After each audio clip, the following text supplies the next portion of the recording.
तो फिर देखा जाएगा कि ट्रैफिक पुलिस जो है वो किस तरीके से इसको मैनेज करती है। साथ रहेगा कमर, आपकी जानी बातें, विफाकी दारुल हुकूमत में आप मौजूद है, आप अपडेट भी कर रहे थे कि यहाँ पे भी गालिबन दफा 144 का नफाज है और शेर अफजल मरवत जो हैं वो इस रैली को लीड कर रहे हैं। मुझे ये बताइएगा कि क्या पुलिस की तरफ से कोई अनाउंसमेंट की जा रही है लोगों को ये कहने के लिए कि आप घरों को वापस चले जाएं, इस रैली का हिस्सा ना बने, क्योंकि आपने बताया कि खवातीन भी हैं इस रैली का हिस्सा और बच्चे भी हैं। जी बिल्कुल, आज सुबह एक प्रेस रिलीज जो जारी हुई थी उसी में ये कहा गया था कि बच्चे जो हैं वो नेशनल प्रेस क्लब के जो F6 और F7 का एरिया है उस तरफ सफ़र ना करें, उस तरफ ना जाएं। ये प्रेस रिलीज जो थी पुलिस की जानिब से जारी की गई और फिर इसी को इंडोर्स किया ज़िले इंतज़ामिया ने। लेकिन उसके बाद हमने देखा कि पुलिस की भारी नफरी प्रिजनर्स वैन्स के ज़रिए यहाँ पर पहुँची और यहाँ पर नेशनल प्रेस क्लब जिस जगह अभी ये मार्च मौजूद है यहाँ पर ही खड़ी रही और जब तक ये मार्च यहाँ पर नहीं पहुँचा था पुलिस की नफरी, एंटी राइट्स फोर्स और प्रिजनर्स वैन्स यहाँ पर ही मौजूद थी। दफ़ा 144 का नफाज जो है ये पहले से किया गया था, जिसको डिप्टी कमिश्नर ने भी इंडोर्स किया था और IG इस्लामाबाद की जानिब से भी ये कहा गया था कि दफ़ा 144 जो है वो नाफिज है। लेकिन उसके बाद हमने देखा कि सुबह जिस वक्त 11 बजे ये लोग इकट्ठा होना शुरू हुए तो सिर्फ 100 के लगभग ये लोग थे और पुलिस भी यहाँ पर मौजूद थी, लेकिन कोई कार्रवाई जो है वो अमल में नहीं लाई गई थी, ना ही किसी की गिरफ्तारी जो है वो की गई। लेकिन उसके बाद एक बड़ी तादाद में जो रैली है जो F9 पार्क में शेर अफजल मरवत और शुएब शाहीन की सरबराही में निकली और उसके बाद अब वो यहाँ पर पहुँच चुकी है, जिसके बाद पुलिस जो है वो यहाँ से तो हट गई है लेकिन रेड जोन के इर्द गिर्द एक हसार बना के वहाँ पर खड़ी हुई है और उस तरफ जाने की इजाज़त जो है वो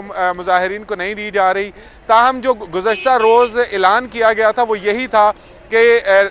F9 पार्क जो है वहाँ से ये रैली निकलेगी और नेशनल प्रेस क्लब आएगी और उसके बाद जो ये जगह थी उसको खोद दिया गया। अब जो पाकिस्तान तहरीक इंसाफ के कारकुनान हैं, जो उनके लीडरान हैं, वो इसी डबल रोड के ऊपर पड़ाव डाले हुए हैं। लेकिन मैं आपको ये बताऊं कि 9 मई के बाद से इतनी बड़ी गैदरिंग जो है वो नहीं हुई कि 1000-1500 के करीब लोग जो हैं वो यहाँ पर इकट्ठे हुए हों कि PTI के, क्योंकि इससे पहले जो थे इनमें से बहुत सारे लोग जो थे वो नॉमिनेटेड थे, उनके नाम थे मुख्तलिफ जगहों पर FIRs में और जैसे ही कोई गैदरिंग का होता था तो उनकी गिरफ्तारी जो है वो अमल में लाई जाती थी। क्योंकि जिस तरह आमिर मुगल थे पाकिस्तान तहरीक इंसाफ के NF46 के उम्मीदवार थे, उनके वारंट निकले हुए थे, वो जब एहतजाज के लिए आए तो उनकी गिरफ्तारी अमल में लाई गई थी। ताहम उसके बाद उन्होंने बेल करवाई। इसके बाद जो यहाँ के मकामी UC काउंसलर्स थे उनके बारे में भी यही था कि उनके बहुत सारों के नाम जो थे 9 मई के वाक़े में भी मौजूद थे, जब जलाओ गिराओ बल्कि जब 18 तारीख को हाई कोर्ट पर हमला किया गया था उसमें भी बहुत सारे लोग जो थे वो शामिल थे। तो इन तमाम लोगों को एहतजाज की इजाज़त नहीं होती थी, लेकिन इस दफ़ा हमने देखा कि 9 मई के बाद ये सबसे बड़ा इज्तिमा होगा पाकिस्तान तहरीक इंसाफ का, जो यहाँ पर नेशनल प्रेस क्लब के करीब पहुँचा है और बड़ी तादाद में ये नेशनल प्रेस क्लब के बाहर अभी भी मौजूद हैं।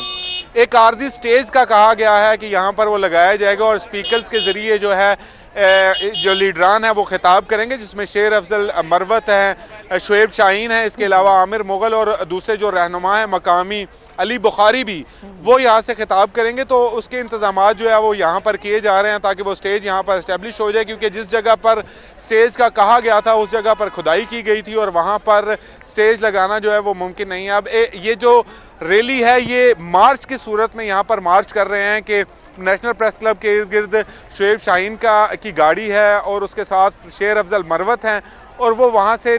जो डबल रोड है वहाँ से आने और जाने वाले रास्ते पर मार्च कर रहे हैं और तमाम कारकुनान उनके साथ नारेबाजी कर रहे हैं और ये सिलसिला अभी तक जारी है। जिन लोगों ने या जिन रैलियों ने इस्लामाबाद के बाहर से इन्हें ज्वाइन करना था, जैसे आप बता भी रहे थे कि सवाबी है, अटक है, क्या वो रैलियां यहाँ पर पहुंच गई? क्योंकि आप बता रहे थे कि इन लोगों का कहना है कि अगर उन्हें रोका गया तो हम जो है वो आगे बढ़ेंगे और यकीनन उसको उस रुकावट को ख़त्म करवाने की कोशिश करेंगे। इससे मुतालिक भी प्लीज़ बताइएगा।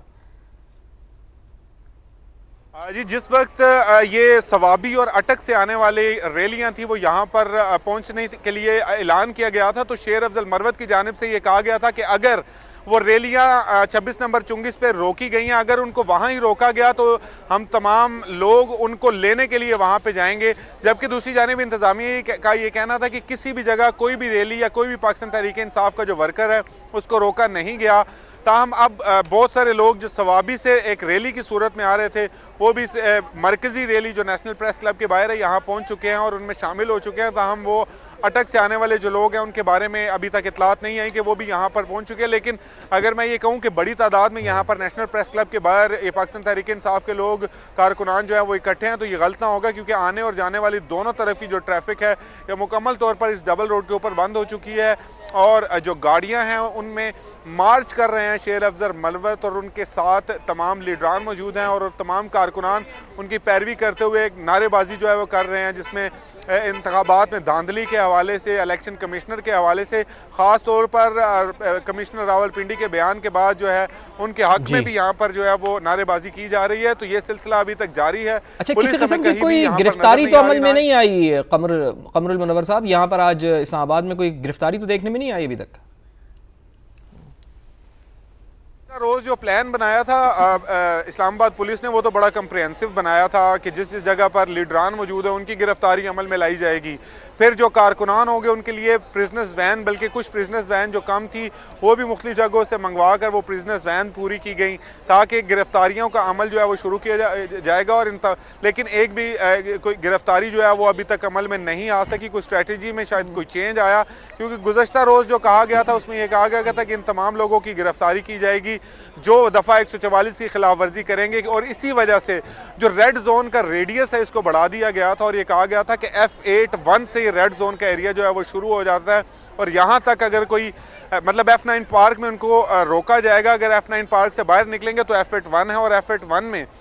जो भी शख्स आएगा वो 4 से ज़्यादा लोग हुए तो उनकी गिरफ्तारी जो है वो अमल में लाई जाएगी। दफ़ा 144 की खिलाफ वर्जी पर उनके खिलाफ 188 की कार्रवाई की जाएगी। लेकिन कोई भी गिरफ्तारी जो है वो अमल में नहीं है। बासानी ये तमाम लोग यहाँ पर पहुँच चुके हैं, और यहाँ पर अभी एक मार्च की सूरत में वो जो नेशनल प्रेस क्लब के बाहर डबल रोड है यहाँ पे नारेबाजी भी कर रहे हैं और मार्च भी कर रहे हैं। सही है, ठीक है कमर, साथ रहेगा। शहाब का रुख करते हैं, पेशावर की सिचुएशन जानेंगे क्योंकि वहां पे भी पीटीआई के वर्कर्स जो हैं वो एहतजाज कर रहे हैं। शहाब, आप बताएगा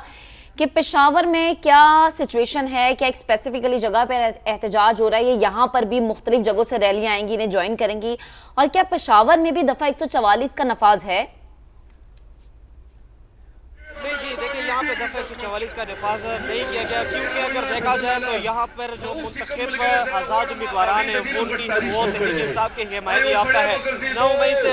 के बाद यहाँ पर ये बड़ी तकरीब है तहरीक इंसाफ की जानिब से, और अगली हुकूमत भी तहरीक इंसाफ की बनने वाली है। तो इनके लिए यहाँ पर दफ़ा 144 नाफिज नहीं किया गया, बल्कि भारी सिक्योरिटी इनको दी गई है और सिक्योरिटी के बेहतरीन इंतजाम इनके लिए यहाँ पर किए गए हैं। इस तकरीब से पहले भी जैसे मैंने आपको कहा कि इससे पहले पेशावर के रोडों पर एहतजाज किए गए थे, जिसकी वजह से तमाम पेशावर के जो रोड्स हैं वो बंद हुए थे। उसके बावजूद भी पुलिस की जानिब से इन पर किसी किस्म का कोई कारकुनान या कोई इस तरह गिरफ्तार नहीं हुए थे, ना ही दफ़ा 144 नाफिज किया गया था। आज भी वही सिचुएशन है। यहाँ पर एक बड़ी तकरीब का इनेकाद किया गया है। हज़ारवानी का ये पार्क है, बड़ी तादाद में ज़िले भर से, पेशावर से और खैबर पख्तूनख्वा के मुख्तलिफ अजलात से लोग यहाँ पर आ रहे हैं, लेकिन किसी किस्म की पकड़ दकड़ यहाँ पर नहीं हो रही है, ना ही दफ़ा 144 का नफाज यहाँ पे किया गया है।